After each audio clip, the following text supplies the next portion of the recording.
got loads to talk about with you regarding Manchester United. Let's start with the Mason Mount one. Also a little smirk there, Look at him, smirk. Especially when you hear the fee of around 40 million. That's it, innit? That's the money. That's worth it. Yeah, I think, to be honest, 40 million is probably what I'd say is fair for Mason Mount, if there ever is such a thing in football transfers. Even if it wasn't a year left, because I think it's fair regardless. If you had 3 years left, I think Mason Mount's a £40 million player. I think that's quite reasonable from a Manchester United perspective to offer, £40 million. Got a couple of Chelsea fans. The looks I'm getting from the Chelsea fans.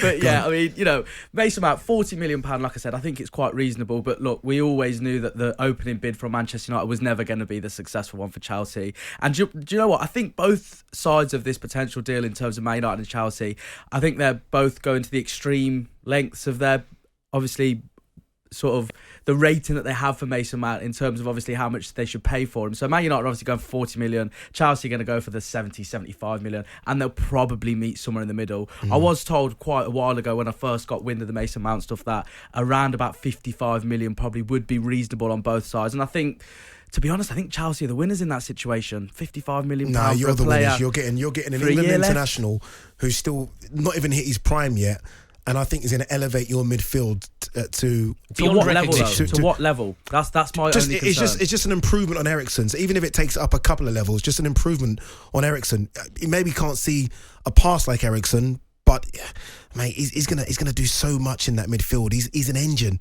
He's going to be up and down. I mean, him, Casemiro and Bruno together. It's one of the best midfields in the league. Yeah, already. Yeah. Do you not think? It really is. I'm surprised you don't think that. Bruno Fernandes partnering with Casemiro, partnering with Mason Mount playing that sort of left-sided channel. If Erik ten Hag gets that flowing properly, that is definitely, on paper at least, one of the best midfields in the league. On paper, yeah. Well, I certainly hope you're right, to be honest, because it would definitely benefit me as a Manchester United fan. On paper. And then what it does as well is it strengthens depth, isn't it? Because all of a sudden, Eriksen comes off the bench, Fred comes off the bench, rather than starting in big games. Those are players that come off the bench last 20, 30 minutes to change something. So I think it makes a massive difference. What it doesn't do is add to those that can put the ball in the back of the net. Obviously, what's going on with Harry Kane? Talk to us. Yeah, so obviously, as many people will know, that Harry Kane and the so-called pursuit of Harry Kane is now over from Manchester United, and our talkSPORT listeners will probably have wind of this a lot earlier than most people, because Alex Crook, obviously our chief football correspondent here at talkSPORT, he was very strong on this for probably throughout the whole of this so-called saga. I know it was short-lived, nevertheless he's always been pretty confident that Harry Kane's gonna stay. So obviously, pretty much at the start of the summer there was always going to be rumours and whispers about Manchester United, and like I said previously, it's a fairy tale story, isn't it? England's captain joining arguably England's biggest football club, and to beat Alan Shearer's record and all of that stuff. It was a great fairy tale, and probably one for the likes of Netflix to touch if they wanted. But in reality, I just don't think this is going to happen. And as Crookie has said many a time, he thinks that Harry Kane, forget Manchester United, he's not going to be going anywhere. And to be honest, look, and I'm probably going to wile up a few Tottenham fans here and potentially some Manchester United fans. Nothing wrong with that. I think Manchester United have dodged a bullet without signing Harry Kane. And the reason why I say this, look, there's no obviously argument in terms of taxi for Anil. Can you let do you know, Addy, I think we have to let Anil qualify this. But up until now, I am struggling. Before you rip me a new one, this is why. Look, Harry Kane not signing for Manchester United, from a Man United perspective, they've dodged a bullet, and I'll explain why. Harry Kane, of course, one of the best strikers in the world. He's absolutely world class, and any team he goes into, he would make them brilliant. And Man United aren't an exception to that. However, 2 years, maybe 3 years at the very maximum, Harry Kane's going to be at that level provided for Manchester United. We've already got a player like Casemiro in the midfield, 30, 31, he's getting to the twilight of his career.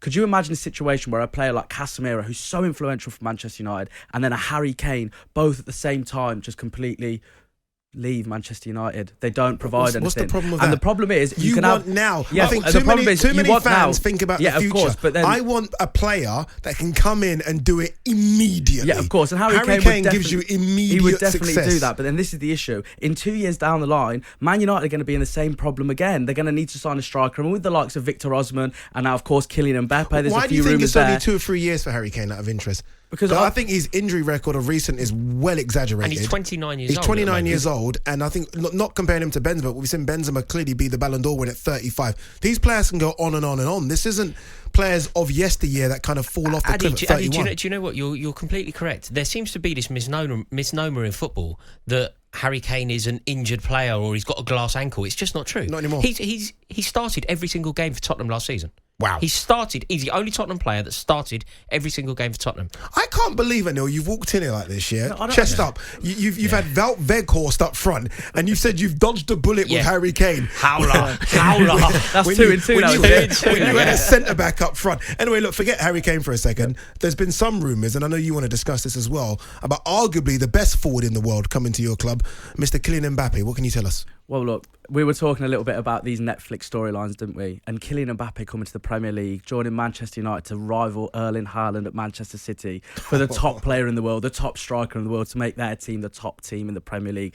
That is quite some story, isn't it? But do you know what? I do genuinely think this Kylian Mbappe to Manchester United stuff is actually probably more likely than people would first expect. You know, you look at Man United and think, come on, they're nowhere near a team supposedly deserving of a player like Kylian Mbappe, you know, right at the top of world football at this moment in time. I don't believe that. But I think, look, if he comes into Manchester United, as we say, that is a match made in heaven in terms of the stature of both. But also, you've also got to look at it and think now, Manchester United are obviously, you know, reportedly quite close to a Qatari takeover. Whether or not you want to believe it is subjective, I guess. But if this happens, you know, Qatar owning Manchester United and another Qatar representative, a separate one, of course, owning PSG, the discussions could be a lot easier, shall we say. And also, you know, let's not forget, Real Madrid's pursuit of Kylian Mbappe hasn't exactly rubbed up PSG the right way. So I think if there was a situation where another club, and let's be serious, there's only a very small amount of clubs that are going to be able to sign Kylian Mbappe. You can take Manchester City out of it because, of course, they can afford him. But they've already got Erling Haaland. They've already got their star man. So, again, that shortens the pool of potential opportunity for Kylian Mbappe to go to. And with Real Madrid, of course, being linked with the likes of Harry Kane, you know, who knows? I just think that this deal potentially for Kylian Mbappe to join Man United is a little bit more likely than we may think initially. The funny thing is with Real Madrid is that, obviously, look, Kylian Mbappe, having watched him for years, always likes to come from the left. Yeah. Real Madrid have arguably the best left-sided player in the world right now in Vinicius Jr. I think, it's funny, I don't think it will happen, but there should be no reason why United can't go for Kylian Mbappe. A club the size of Manchester United. I grew up and they ruined my childhood. We always talk about it. They won everything, right? The biggest players in the world felt like they were going there.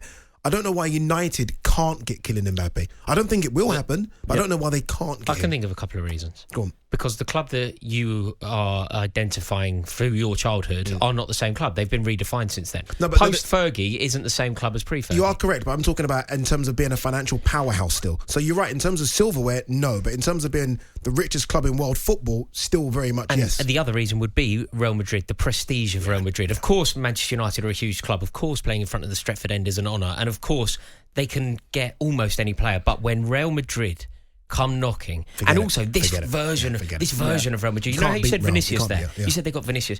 He'd see that as something inspiring. You get to play with Vinicius on one side of you. You get to play through the middle at the Bernabeu. You got Rodrigo on the other. You're backed up by Bellingham and Tchouaméni. It's a dream, isn't it? It's almost a new era of Real Madrid, isn't it? But then I think we mustn't forget, Kylian Mbappe is still very young. There's always a possibility he could spend 3 to 4 seasons at potentially a Manchester United and then move on to a Real Madrid, because obviously that's a natural progression. There's not many clubs you can progress from. You're not going to get him. Go to Man United. But look, I think it's slightly different to the Bellingham situation here, because obviously Bellingham's ultimate goal is eventually to return to England because he's an Englishman.